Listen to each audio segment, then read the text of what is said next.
কি ভয়াবহভাবে এই ইপিজেড গার্মেন্টসটিতে আদমজি আগুন লেগেছে। সবাই মনোযোগ দিয়ে দেখেন কি অবস্থা। আল্লাহ তাআলার একটা গজব। এমনিতেই গার্মেন্টস শ্রমিক অনেক অসহায়ভাবে পড়ে রয়েছে, দেশে কোনো কাজ কাম নাই, আজ এই অবস্থা। ম্যাক্সিমাম ফ্যাক্টরিতে এভাবে আগুন লাগতেছে, এর উদ্দেশ্যটা কারণটা কি অবশ্যই আপনারা মনোযোগ দিয়ে দেখেন কেন এইসব হইতাছে, কি কারণে হইতাছে তা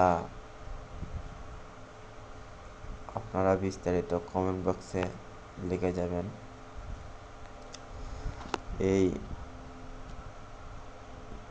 ভোগান্তির কারণে আমাদের গার্মেন্টস শ্রমিক ভাই এই অবস্থা। আমি একসময় এই পিরিয়ডের একজন ওয়ার্কার ছিলাম, আজ এই অবস্থার জন্য আমি দুঃখিত। সবাই দোয়া করবেন গার্মেন্টস শ্রমিক ভাইদের জন্য, কোম্পানির মালিকদের জন্য।